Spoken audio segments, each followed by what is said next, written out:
Norm Macdonald, old man.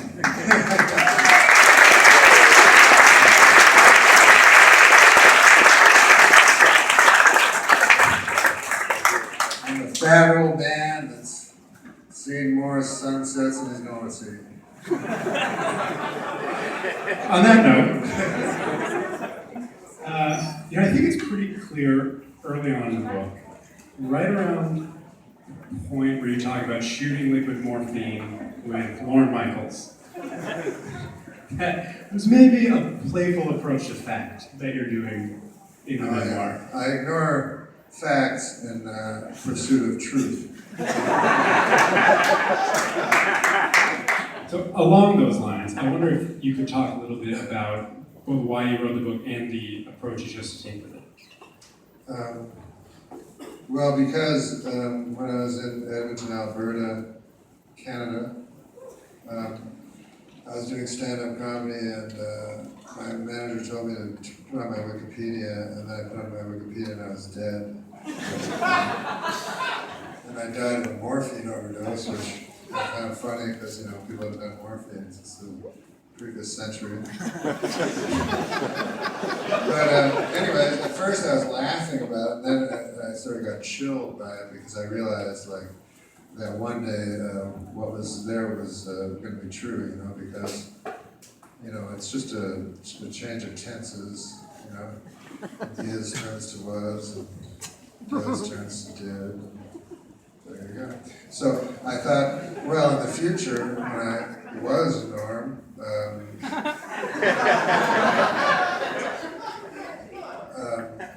is this one Wikipedia page my life? And in a way it is, because, a life after all is not what a man thinks or dreams. It's just a series of facts. But it's more than that also. So I wanted to get my side of the story out. So you did or did not do liquid morphine with Lorne Michaels in his office to get the job on SNL? Well... You don't have to answer. You don't have to answer. One of the parts of the book that I thought was... frankly, we've all done liquid morphine in Michael's office, but you return a few times in the book to actually feeling lucky for sort of coming where you've come from and having a career ahead. And, yes. There's a lot about being unlucky, mostly in casinos. Yes. But you feel lucky about being from Canada, coming up there, and then having the career that took you to Saturday Night Live. Can you talk a little bit about... I feel lucky coming from Canada and being able to live in the United States. It means you can go back easily. Well, because the United States of America is the #1 country in the world, and three people agree. And then Canada, I don't know, I think it was like 16th or something. But I come from I come from dead poverty, and so when I was a kid, if I was told, because sometimes you get jealous, and every line of, you get envy and you covet things, and you break commandments, and you fucking covet your neighbor's ox.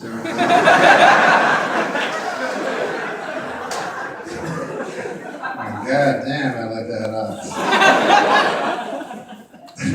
But anyways, I always think, well, if I had been told when I was 15 years old, or 10 years old, or even 20 years old, that I would be where I was, then I'd be very, very happy. I wouldn't think, oh, I'll be jealous of Johnny Galecki. You know what I mean?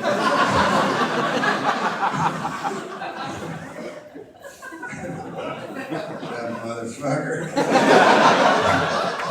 This goddamn ox.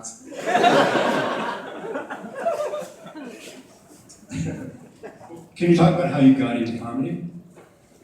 Well, I was doing manual labor. I didn't know if there was such a thing as comics that travel around. I remember I would watch the Tonight Show and I thought there was 5 comics in the world, and they would come on the Tonight Show and do it. And so then I was doing manual labor and I was getting $2.65 an hour. And I just went to this place and there was an old man there and he never looked at me. And I would go, "You got any work, Joe?" And he goes, "Got boots!" And I didn't have boots a lot of times, but my feet were like where he couldn't see them. And I go, "Yeah, I got fucking boots. What do you think?" And so that paid $2.65 an hour times 8. You do the math. That's like something like $5. and then this guy opened this comedy club and he was offering $15 a set, you know. He gave me 2 sets of that, $3. And I was like, God damn, that's good money, you know.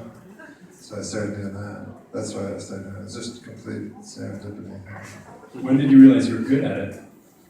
First time I ever did it. Because not that I was good compared to actual comics, but you know, they have open mic nights, and so you know about 80% of the people are mentally ill.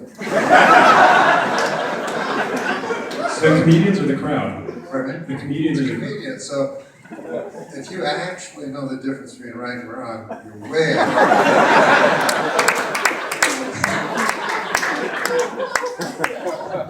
So that was pretty good from the start. It was the only thing I was ever good at.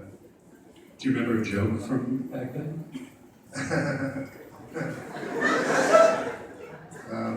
What was the other thing? God, they were all so bad.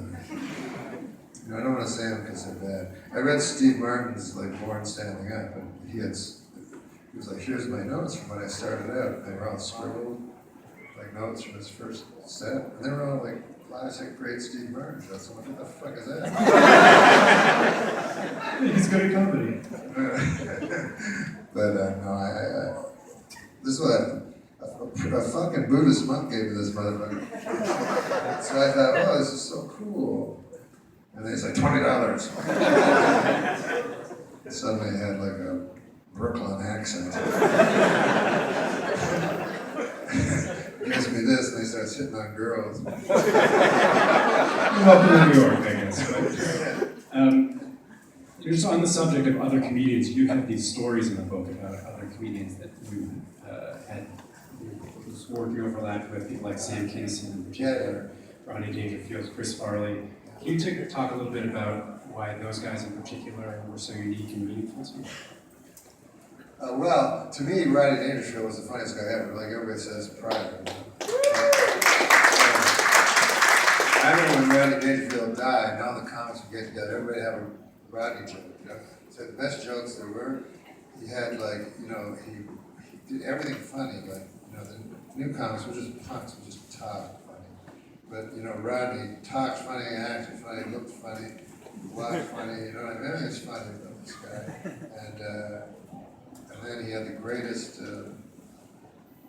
catchphrase of all time, "I get no respect," because every single person in the audience related to that. No one thinks they get enough respect. So I love to. What about Sam and Chris? Sam Kinison was the first guy. He couldn't get any work. I lived in Ottawa, Canada, and he couldn't get any work in the United States, so he came to Canada, and he took me on. He was kind enough to take a liking to me and took me across the country with him. And so, but I do write one thing in the book about, this was before he was famous, so when he'd scream and everything, it was very much different, you know. It was just this wild shriek, you know. And so one time he was going around the plane, and the captain goes, "This is Captain Brendan Johnson," and we were flying, and then Sam goes, "Not Crash Johnson! Not Crash Johnson!" The guy did it in so many accents that his nickname was Crash. On account of the crashing. All the crashes. And then the girls that served the little bottles of drinks were all mad.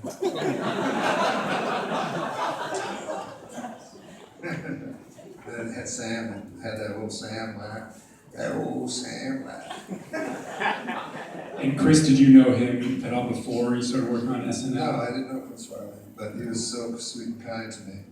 I remember the first time I ever met him, he said he had a secret to tell me, and he secreted me to this faraway room. It's funny, I found it funny later that it took such precision to do this joke.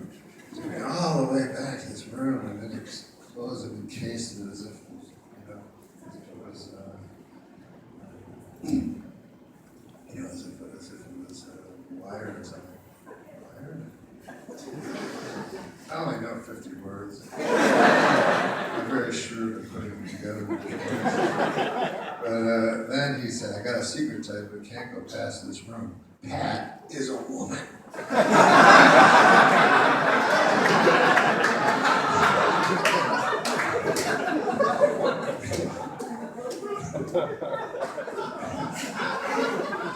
He is the funniest guy I've ever met. And this is something I'm sure you've been asked before, but I'm going to ask it anyway.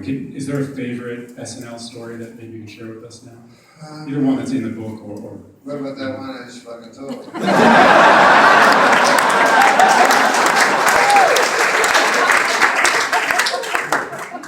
have no other ones. That's it? Alice used that one. Yeah, it's in the book, I think. Perfect. Yeah, it's in the book. I thought, it should go in the book. I should have one funny story should be included. I think that was in the contract. So on account of it being your favorite, it made sense to include. On account of that story being your favorite SNL story, yes. It made sense to be in the book. On account of that. Writing is easy. What's that? I said writing is easy. Writing is easy, death is hard.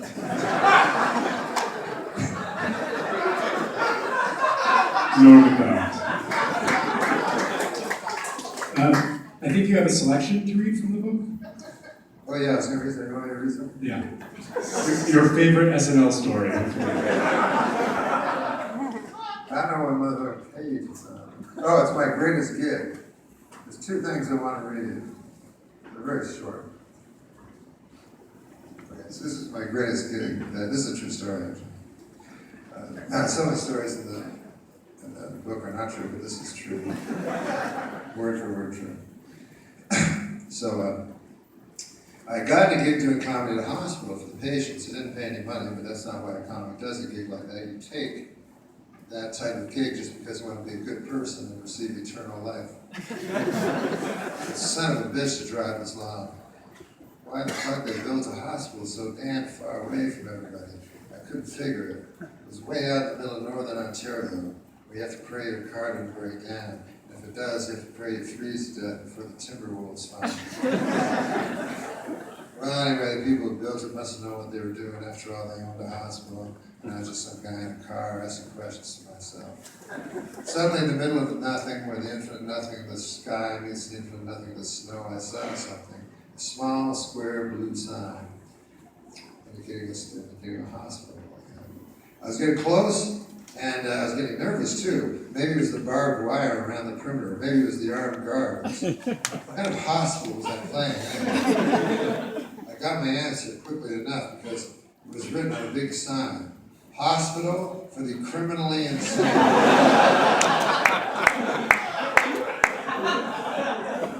My agent had never been big on details. It took me a while just to get into the place. First, they patted me down, took all my weapons and my drugs. Then they looked at my ass and took those weapons and drugs as well. Finally, they let me go from the outside to the inside. Take me to the warden, I demanded. This is a hospital, son. There's no warden. Fine, then take me to the entertainment director. We walked down a long corridor filled with howls of anguish and high wailing screeches.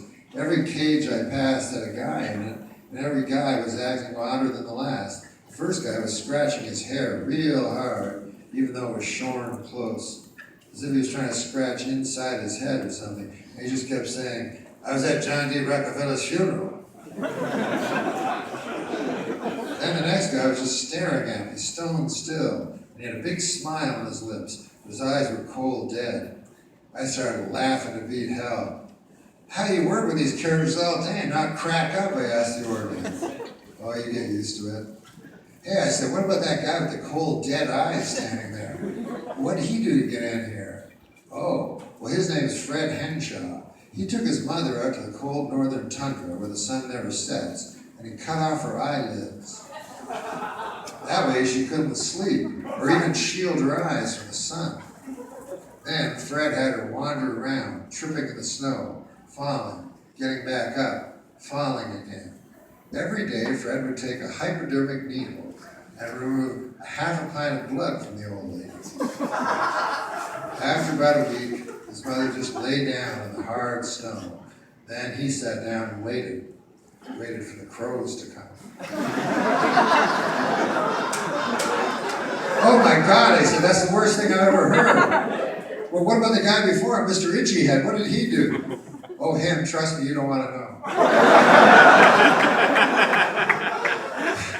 Well, these character shenanigans became less amusing after I heard their backstories. I was starting to get real nervous about the show, thinking that maybe these guys wouldn't be able to relate to my material. I was shown into a room where I met the entertainment director. Listen, pal, I said, I want to do good and all, but I think this is a big mistake. When I heard this was a hospital, I imagined sick people, really sick people, the kinds you want nothing to do with.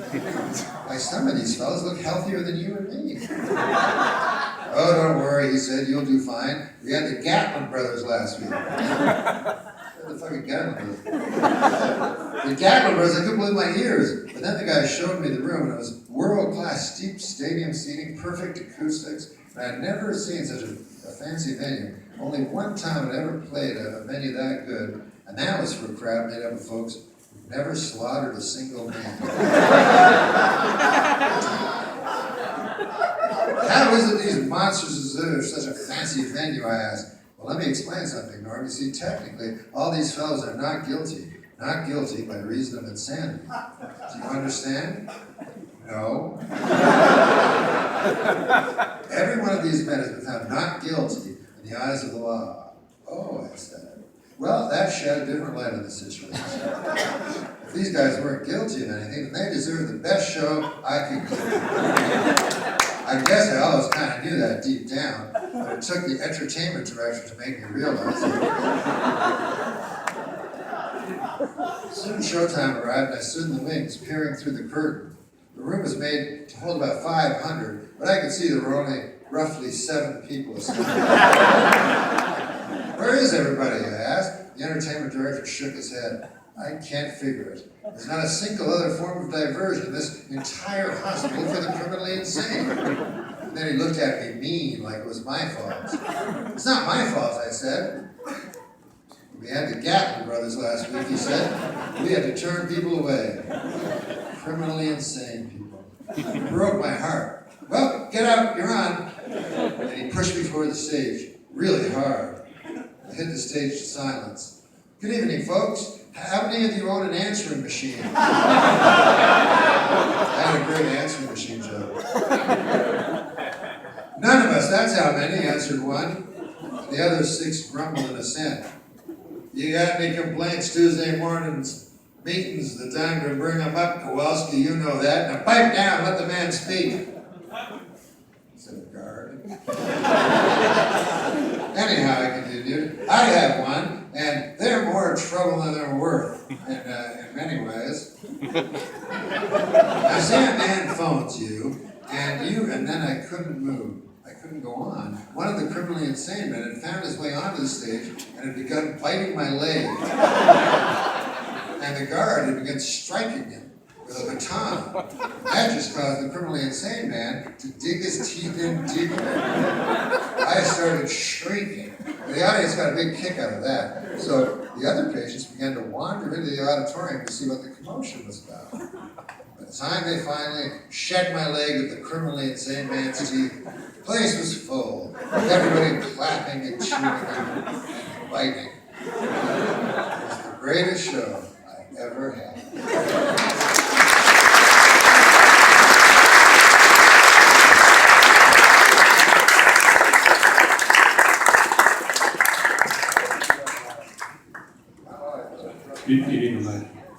I said it's hard to read out loud. Wait, do you want me to read the other one? Yes, please. Oh, this is my favorite one. I'm just going to read the end of it. what happened was that when you're famous, people would fucking ask you to do shit for free. And so this kid had a wish, you know, he's a make-a-wish kid.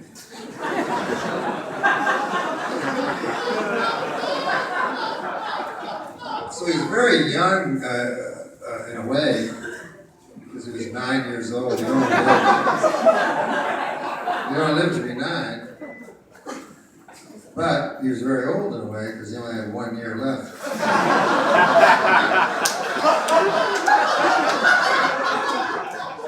So he wanted me, his wish was to go with me on Saturday Night Live and, you know, be with me all week and see how the show was run and stuff like that. And so I went there and I met the boy, and I told the rest of the people to scram, you know, I just want to be alone with the boy. And so I said, you know, I'm very touched and I'll do this thing for you. And then he said, well, I actually have a different wish. And I was like, oh, fuck, you're not, I don't have to fucking take it for 2 weeks in a row or something.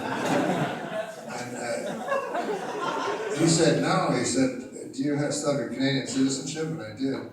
And he said, well, my wish is to kill a baby seal.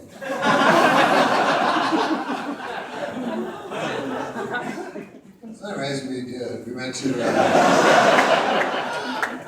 Gander, Newfoundland, and met a cod fisherman by the name of Edward McClintock. He took us up the North Atlantic Sea, and by God, the boy who had a hell of a cough rat in him. So many pills. And I was worried that he might not make it, and it would look very bad for me. But he did, you know, and he got to we found a floe with a baby harp. And there were gunshots, I remember. And Edward McClintock said, damn punks from St. John with their guns.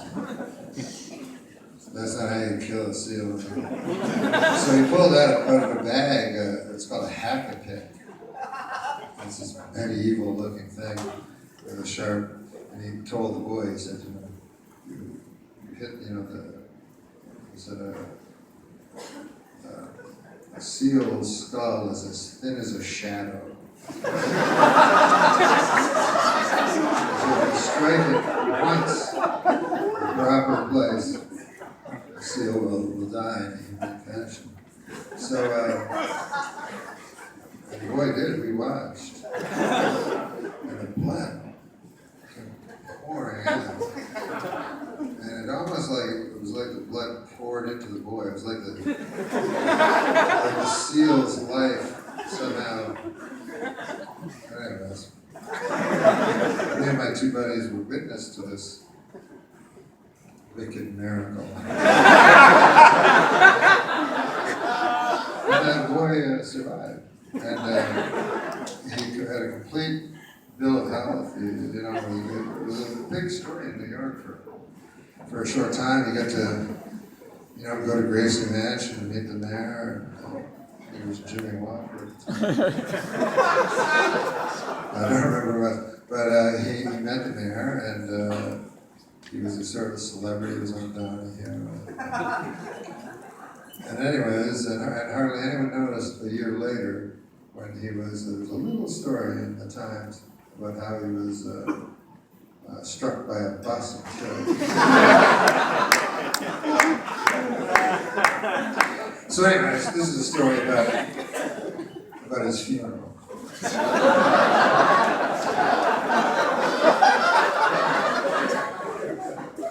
The boy had turned 10 years old only a few days before the accident, and now he lay in it's called tiny white coffin. The boy had turned 10 years old only a few days before the accident, and now he lay in Strickland's funeral home in a tiny white coffin. When all the strangers had finished looking up at him, when all the strangers had finished looking at him and sadly shaking their heads so that all present knew their feelings on the matter, his mother was left alone in the room with a tiny white coffin.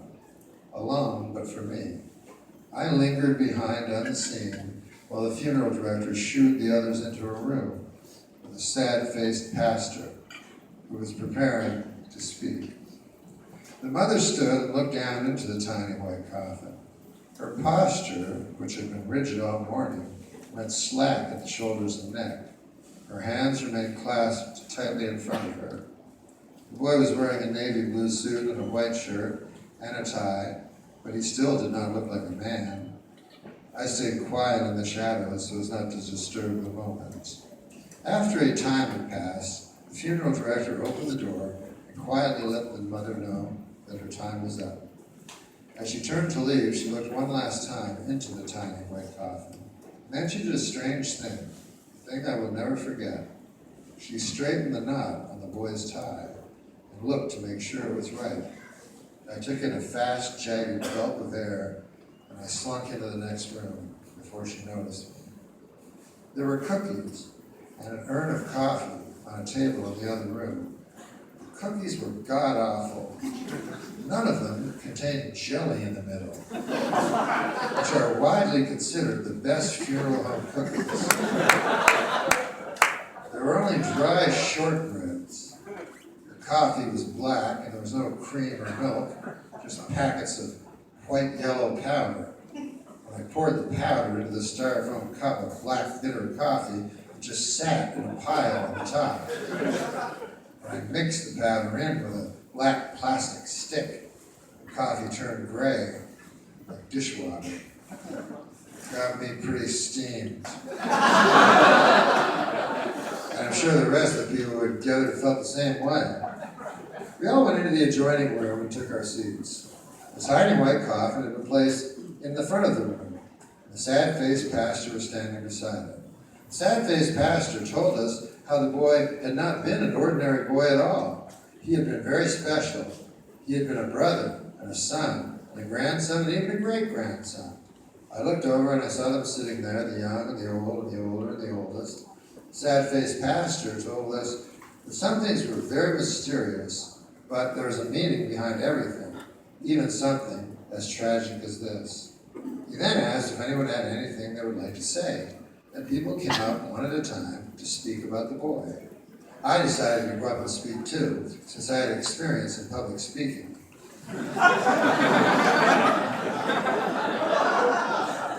Of course, I wasn't about to do my stand-up. That would be ridiculous. I pulled out the piece of paper with a speech I had prepared. Then, when I was about to read it, I suddenly changed my mind. Folks, I said, I have in my hand here a speech I wrote. It's full of big, fancy words, but I'm not going to read it. I crumpled up my speech and threw it on the floor with contempt. You don't want to hear a bunch of fancy words, many of them so fancy you wouldn't even understand them. Instead, I will speak from the heart. I have never done such a thing before, but I hear it could be quite effective. Ladies and gentlemen, bereaved relatives, youngsters who've lost a brother or a sister or a friend, the guy in the sad-faced pastor costume, the lady sitting beside him, I figure it's his wife, and finally, of course, the guy hanging around at the door wearing a Carolina Panthers jacket is clearly in the wrong room. Has the grace to hang in there till the end. I thank you all for coming. I was proud to have known this boy, and I was proud that his last wish in life was to see me do a sketch on Saturday Night Live. Although I cannot say I was all that surprised. I am a very good sketch player. But this is not about me. I really shouldn't be making it about me. But remember, this is the first time I have ever spoken from the heart. So I beg your indulgence. I feel this speech will really start to get good very soon. But it didn't. And I realized something during the next 20 minutes. As my speech moved from one inane anecdote to another, none of them having to do with the boy. What I realized then was that some guys are very good at speaking from the heart, and some guys are not. It doesn't mean one guy's better than the other, just different. So I was honest with the people. Ladies and gentlemen, I said, I apologize for this speech, for the last 5 or 6 minutes, I've been telling you about Gordie Howe. And I think we all know what an awful, awful mistake me speaking from the heart was. So, if I may ask your help, let's try to find that speech. Big fancy words that I threw away some minutes ago. It's got to be around here somewhere. Here it is, a sweet old lady near the front said.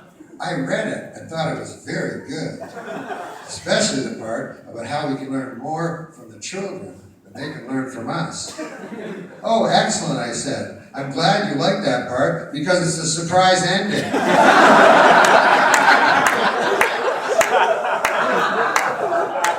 So that's shot. I guess I'll just have to read it without the surprise ending. Also, there appears to be coffee spilled all over it. Oh yes, the sweet old lady said. I spilled coffee all over the darn thing.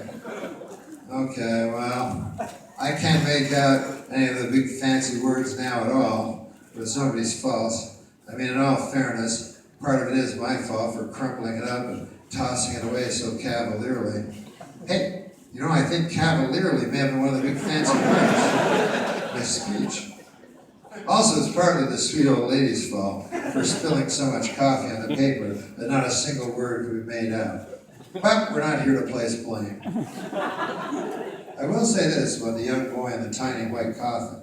Despite the doctor's dire predictions, the boy was too tough, too resolute, too courageous to let something as small as a deadly disease defeat him. No, the boy was made of stronger stuff than that. And it took much more to defeat him. It took a 3-ton municipal bus. Moving at 40 miles per hour. And driven by one Cecil Richard Anderson to defeat this boy. I heard the deepest of sobs and looked down to see a man wearing some sort of bus driver's hat. Being held up by 2 women. If you cry, sir, I said, then cry with envy and not pity, for the boy is in the clouds, and he is one with the clouds. It is we who are left, who are reminded of this unacceptable day, that life is swift, and yet we are blind to its mighty splendor, which can be found in the simplest of things. Things like a walk in the park, a conversation with a good friend, a deep, rich coffee, leavened with half cream and half milk, served in a sturdy mug, and one with some heft, and with it a delicious cookie. It's white and has red jelly in the middle. Thank you for listening, and due to the solemnity of the occasion, I would ask you to hold your applause. From there, we all went to the graveyard. The day was bright and clean. The cool autumn air filled my lungs and made me feel healthy. The time passed, and there was a small hole in the ground and some dirt beside it. We stood in a circle, and the sad-faced pastor said some things in Latin, and then we formed a line. The sun was directly overhead and made the tiny white coffin ever so bright. I took a handful of dirt, flung it down on top, and then it was the next guy's turn. Afterwards, I walked back alone down a long blacktop road, and it was cold, and in the sky there were clouds, white clouds. They all looked like white clouds, and nothing else.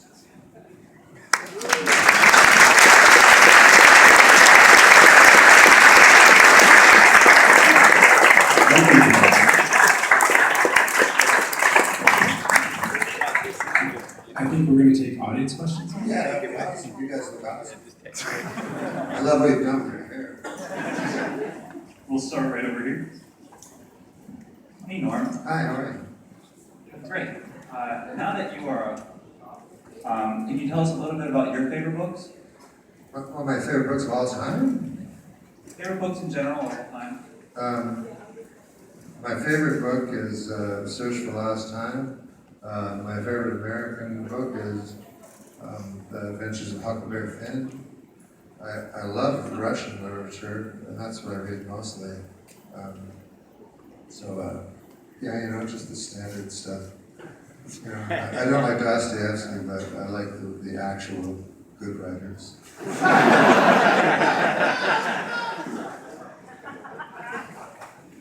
I know. Who do you like? Who do you like to read?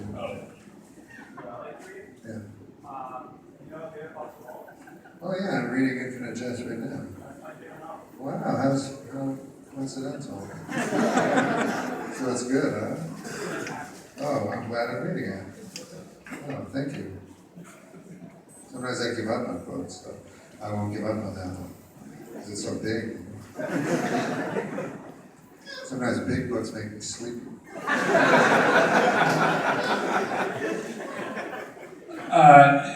Do you think it's possible to be Do you think it's possible to be a successful stand-up comedian without being on social media today? Like if you're an aspiring social stand-up comic nowadays, do you have to be kind of like a social media whore? Yeah. Like, you think that's right? Like, you know, that's my question. I gotcha, yeah.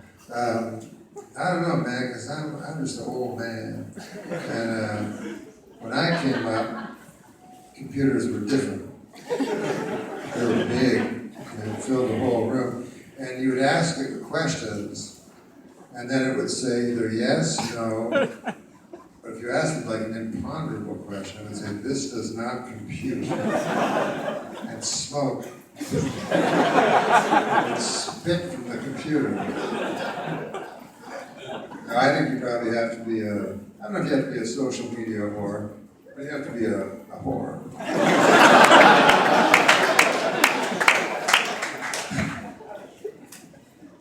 I'm not smart enough for that. Norm, sorry. Oh, hi, how are you? Good, thanks. How are you? I'm sorry, what? I was wondering about the moth joke and the dolphin joke that you told on the Conan O'Brien show, which I've watched like an embarrassing amount of times. I was just wondering, like, going into those story jokes, you know, the shaggy dogs or whatever, was there an agenda that you were steering away from? Like, what did Conan think you guys were going to talk about? And would he just have you on the show to just be like, come and just tell jokes because you're not even promoting anything? Well, when Conan started with going to show, and I started Saturday Night Live at the same time that Conan started his talk show. And so he wasn't that successful, so he'd always phone me and go, the lady with the potato chips canceled, you know, and I'd have to go back and fill in, you know. And so a man only has so many stories, so I had my one. And I told that on the first show. But the way like, for instance, like the moth joke, I was on Conan, you know, and he said, you know, you're gonna be on one segment, so I did this segment. And then at the end of the segment, he goes, you're gonna do another segment. I'm like, but I got nothing to say. And then I remember Colin Quinn told me this joke that said like a moth visited a podiatrist's office, and he says, oh, I have all these problems, and the podiatrist goes, why did you come in here? And he goes, the light was on. And so I said, maybe I'll do that joke, but that joke only takes 8 seconds. So I know a thing has to have a beginning, a middle, and an end. That's what I've always heard, even though I don't fucking understand what the fuck it means. That's so I put a big, long middle in. But yeah, with Conan, you know, I just... What I do is, when you have to, in these talk shows, they have these people called pre-interviewers, and you tell them the story, and they go to the host, and they tell the host the story, and then you tell the host the story that he's already heard. So you feel like a goddamn fool. So instead, I would make up stories to tell them. And then so, you know, Letterman go, I understand you got a haircut. I go, no, I never got no haircut.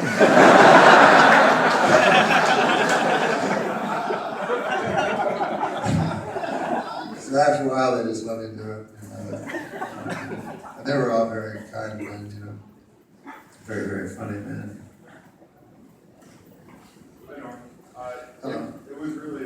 awesome to hear you on Howard Stern. Oh, This yeah. week it was amazing to hear you again. Oh. I was just wondering, you talk about how much respect you had for Howard, for David Letterman, for Chris Farley. These were guys. I'm sorry, what's the third thing you said? Chris Farley. Yes. Yeah. And these were guys who were very insecure or very focused on what they do and very passionate. And I was just wondering if you feel that way sometimes about your own, because you seem so effortless in your delivery and kind of just putting it out there. So I'm curious about that. Yeah, well, a lot of times people will say like I'm very calm and everything, but I'm not calm at all. Like I'm frightened all the time, and I think of dying all the time. And that's my little hobby. So, but ruminating on your own mortality can be exhausting. And so yeah, you have to figure out some way to not do that.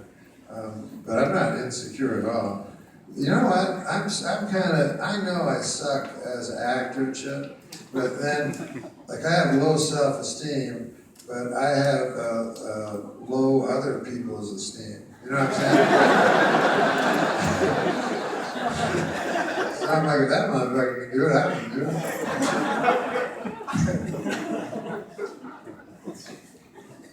Hi. Are you gonna ask a question? Oh. Hey Norm. Oh, sorry. Hey, Morgan. Oh, hi. How are you? I heard a story once. I was wondering if it's true. The first job that Dennis Miller gave you. Is it true that you send in one joke? Yes, it is true. You heard that, sir? Yeah. Yeah. So Dennis Miller had a talk show right after he left. It wasn't the HBO talk show. It was this tribute talk show after he left Saturday Night Live. And he was trying to get writers in. So my manager said, write, he wants 100 jokes for the week. So I went to this little, restaurant, and I'd read the newspaper, and I didn't read the fucking newspaper. And I was fucking all sleepy and something like, I don't know, this seems funny to me. And so I wrote bad jokes. So anyways, I wrote 50 horrible, bad jokes. And then one joke that was okay. So I said, fuck it, I'll just send him the one joke that's okay. Because I thought he won't be able to find it amongst all this dreck. So I said one joke. Then he thought I did it on purpose. He's like, hey, you're like Andy Kaufman, babe. No, that's for sure. Really, I didn't know how to write jokes. The joke is it was, what's his name was being sent. Jeffrey Dahmer was on trial. And the joke was, Jeffrey Dahmer's on trial, and I feel his defense may be a little weak. They started it. That was a joke that got me my first joke.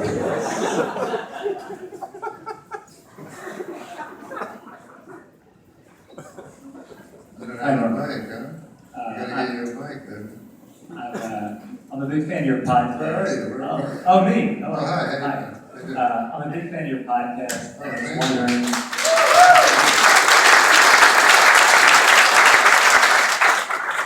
was thank wondering.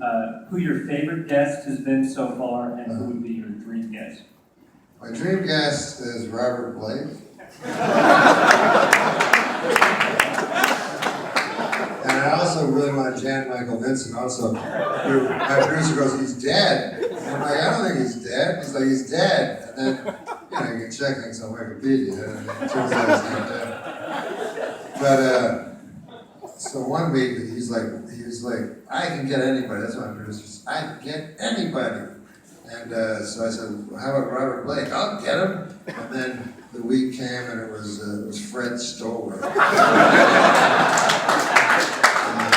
Robert Blake,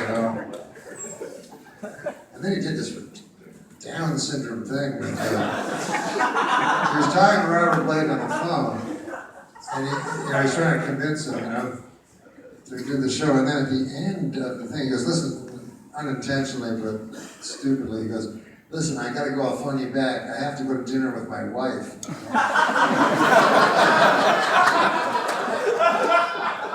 That's for those of you who don't remember Robert Blake. He had the oddest alibi, Robert Blake. But he actually got out and he's like, I didn't kill my wife. I was in a restaurant getting my gun. I might possibly have killed my wife.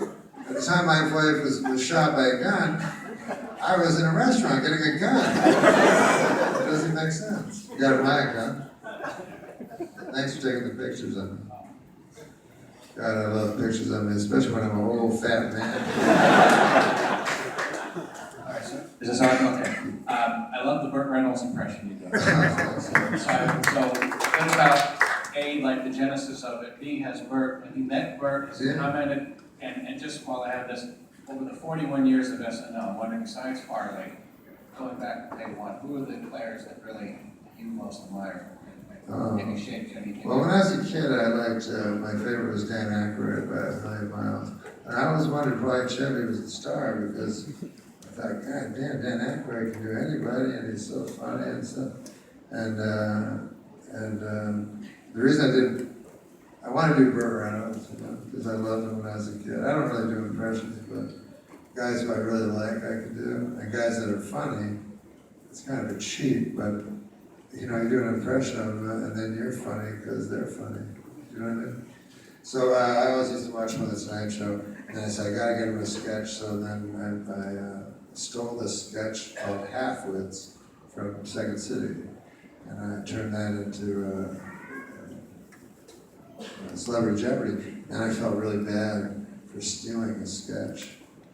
And so I waited until because Mark Short was coming on. And I said, Martin, can I do this sketch? I stole it from Half-Wits. And then he said, oh, I didn't write it, Eugene Levy wrote it. And I had to phone Eugene Levy and ask him. And he was a gentleman and by that said that I could do it. But then when I did it, Lauren picks out the wardrobe. And he had this gray hair and gray beard and stuff. And I was like, no, I want to play it from the 70s. And then it's kind of odd, but all the time I did it, nobody ever commented that the three celebrities, one of them was from 50 years ago.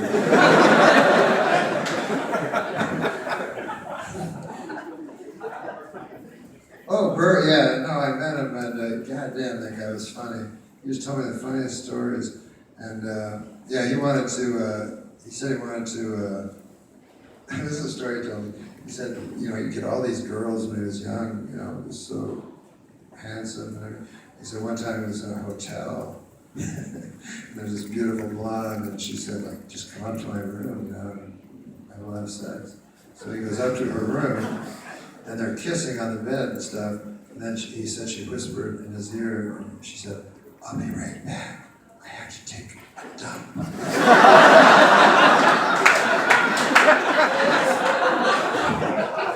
So he ran away. Most of us would run away, but he could just get the next girl.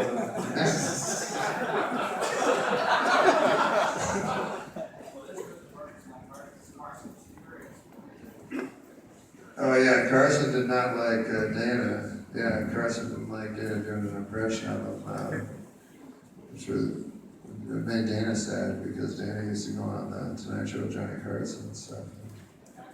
Yeah, I didn't think it was a mean impression or anything, but yeah, Carson didn't like Dana. Okay, we have time for 2 more questions before we begin with signing, and we'll start right with this gentleman here. Hi, Norm. Hi, how are you doing? I'm doing great. I've read the first 60, 70 pages, and this is genuinely one of the most interesting books I've read. It's really wonderful, like where it's very hard to tell what's true and what's not at times, because I know that there are difficult times and you don't want to laugh at something that's difficult, and yet it seems like it's very intentional to bend the truth. And I want to know how much of that came from difficult. Did you try to write a very straight memoir? Was that difficult, or did you initially come into it knowing that you wanted to have more creative At approach? first, I tried to write a straight memoir, like, when you look at your life, somebody once said, when you look at your life, I think Elvis said, somebody once said, it was Shakespeare, so.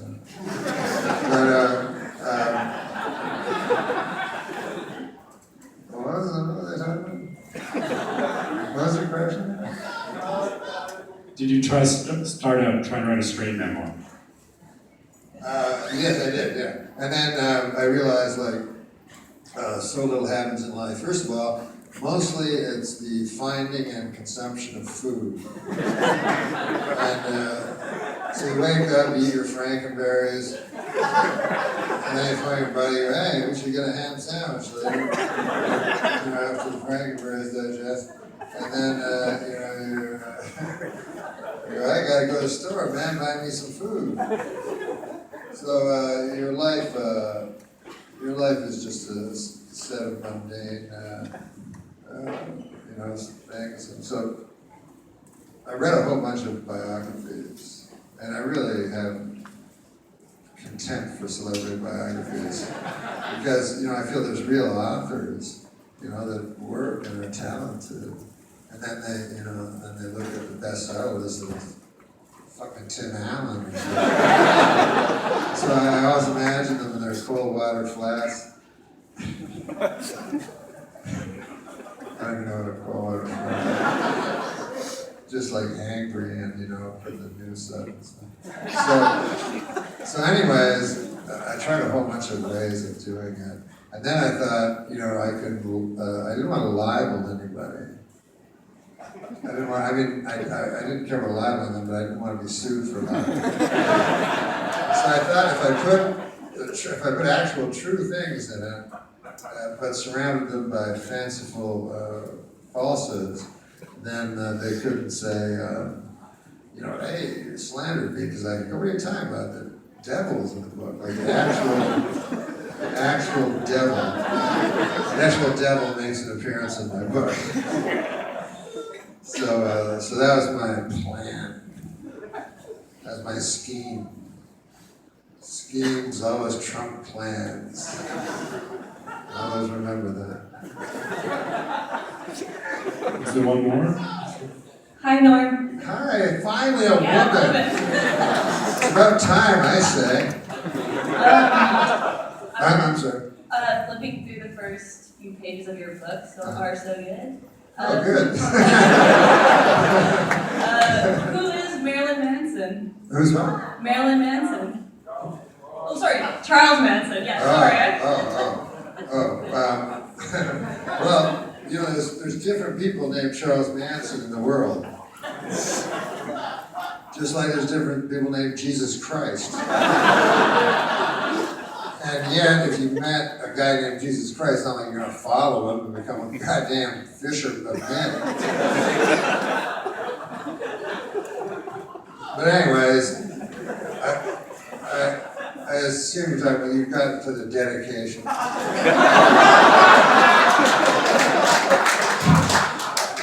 Yeah, it's dedicated to Charles Manson, not that one. Because I knew a guy, his name wasn't Charles Manson, but I knew a guy, I knew a guy whose name was the same as a notorious serial killer. And man, he got a lot of ribbon about that.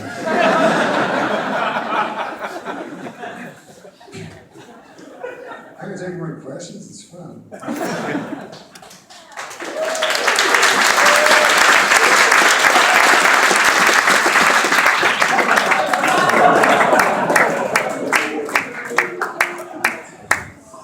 A whole bunch of rules and regulations. Well, Norm and David, thank you so much for an excellent discussion. Thank you all for coming out.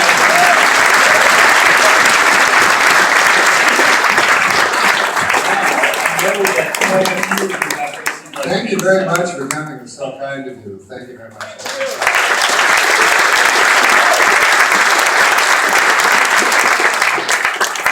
If if you have a book you'd like to get signed, we ask that you do remain in your seats for just a few moments. We're going to set the stage for signing, and we'll begin calling you up row by row. If you'd still like to purchase a copy, we do have them on sale at our registers on this floor. Thank you so much.